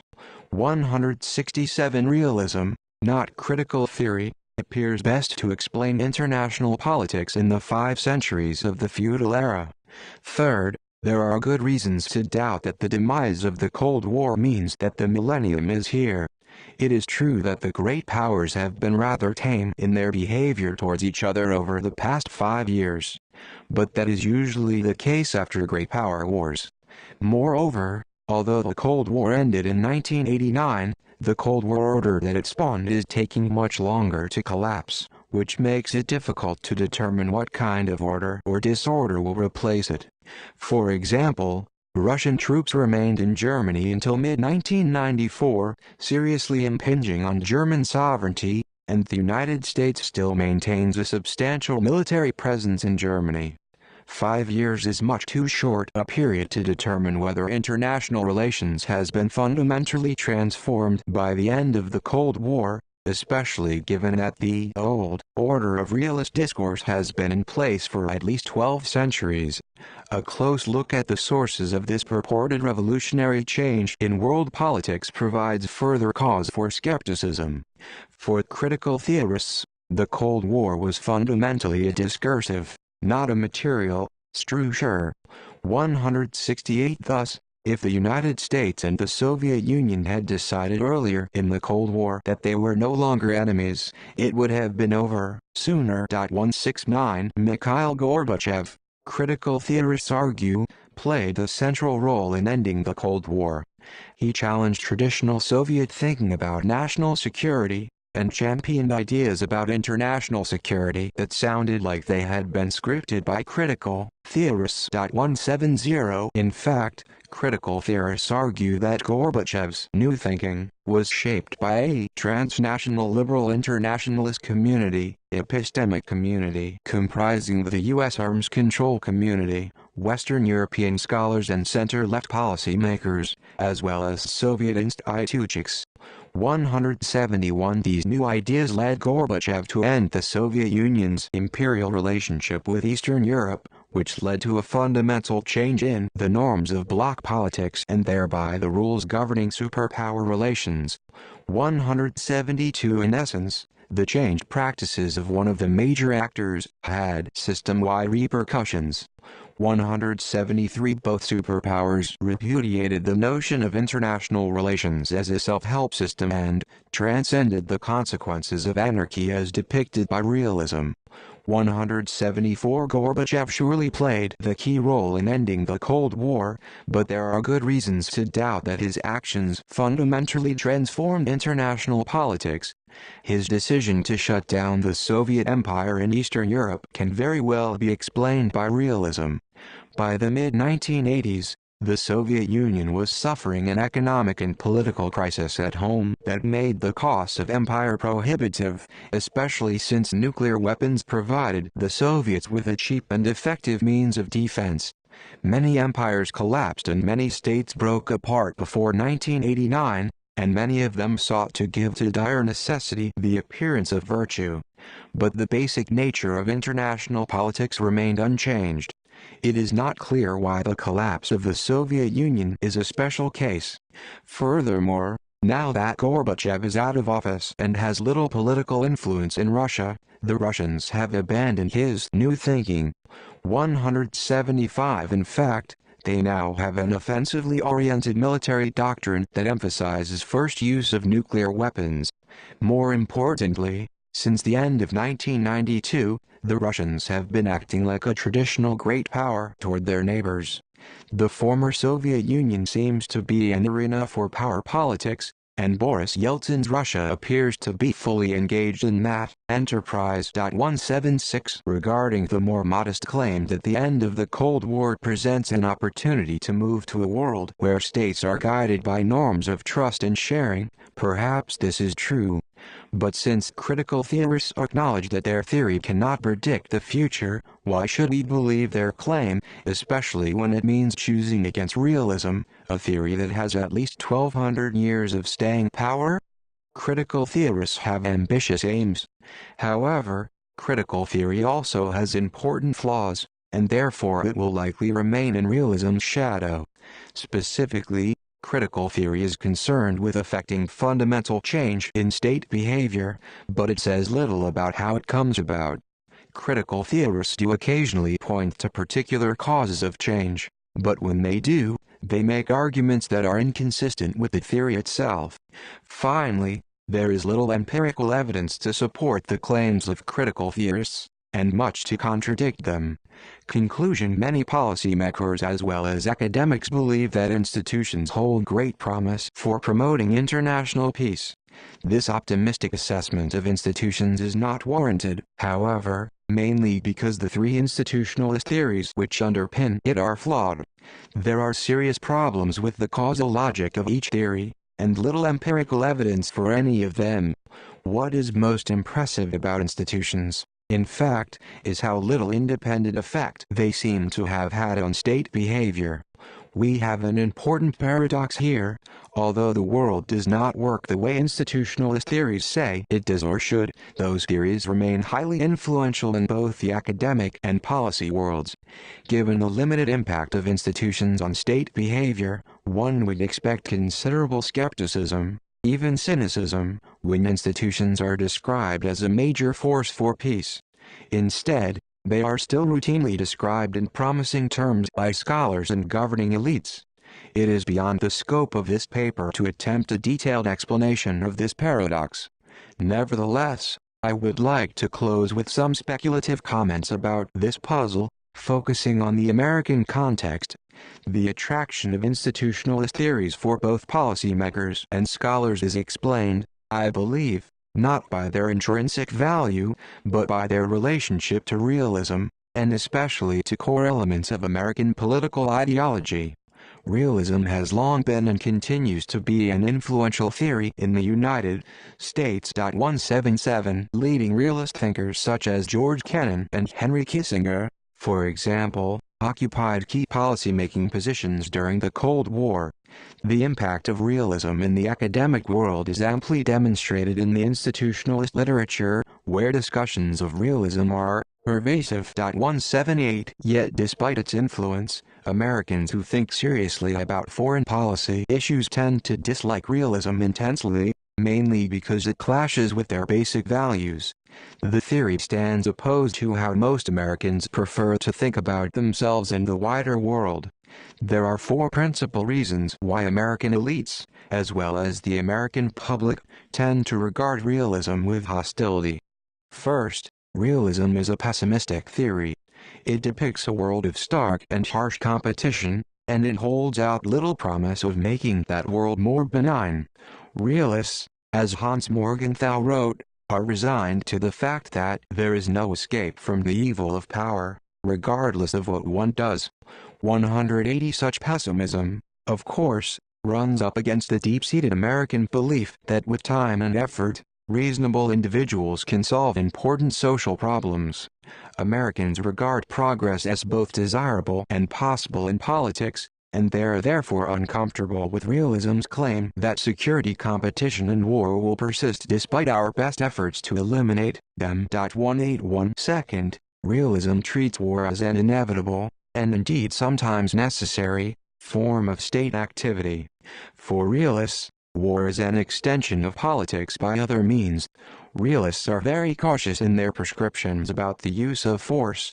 Wars should not be fought for idealistic purposes, but instead for balance of power reasons. Most Americans, however, tend to think of war as a hideous enterprise that should ultimately be abolished. For the time being, however, it can only justifiably be used for lofty moral goals, like making the world safe for democracy. It is morally incorrect to fight wars to change or preserve the balance of power. This makes the realist conception of warfare anathema to many Americans. Third, as an analytical matter, realism does not distinguish between good states and bad states, but essentially treats them like billiard balls of varying size. In realist theory, all states are forced to seek the same goal, maximum relative power. 182 A purely realist interpretation of the Cold War, for example, allows for no meaningful difference in the motives behind American and Soviet behavior during that conflict. According to the theory, both sides must have been driven by concerns about the balance of power, and must have done what was necessary to try to achieve a favorable balance.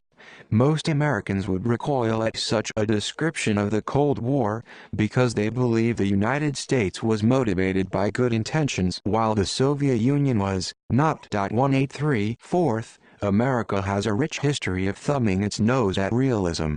For its first 140 years of existence, geography and the British Navy allowed the United States to avoid serious involvement in the power politics of Europe. America had an isolationist foreign policy for most of this period, and its rhetoric explicitly emphasized the evils of entangling alliances and balancing behavior. Even as the United States finally entered its first European war in 1917, Woodrow Wilson railed against realist thinking. America has a long tradition of anti-realist rhetoric, which continues to influence us today. Given that realism is largely alien to American culture, there is a powerful demand in the United States for alternative ways of looking at the world, and especially for theories that square with basic American values. Institutionalist theories nicely meet these requirements, and that is the main source of their appeal to policymakers and scholars. Whatever else one might say about these theories, they have one undeniable advantage in the eyes of their supporters: they are not realism. Not only do institutionalist theories offer an alternative to realism, but they explicitly seek to undermine it. Moreover, institutionalists offer arguments that reflect basic American values. For example, they are optimistic about the possibility of greatly reducing, if not eliminating, security competition among states and creating a more peaceful world. They certainly do not accept the realist stricture that war is politics by other means. Institutionalists, in short, purvey a message that Americans long to hear. There is, however, a downside for policymakers who rely on institutionalist theories. These theories do not accurately describe the world, hence policies based on them are bound to fail. The international system strongly shapes the behavior of states, limiting the amount of damage that false faith in institutional theories can cause. The constraints of the system notwithstanding, however, states still have considerable freedom of action, and their policy choices can succeed or fail in protecting American national interests and the interests of vulnerable people around the globe. The failure of the League of Nations to address German and Japanese aggression in the 1930s is a case in point. The failure of institutions to prevent or stop the war in Bosnia offers a more recent example. These cases illustrate that institutions have mattered rather little in the past. They also suggest that the false belief that institutions matter has mattered more, and has had pernicious effects. Unfortunately, misplaced reliance on institutional solutions is likely to lead to more failures in the future.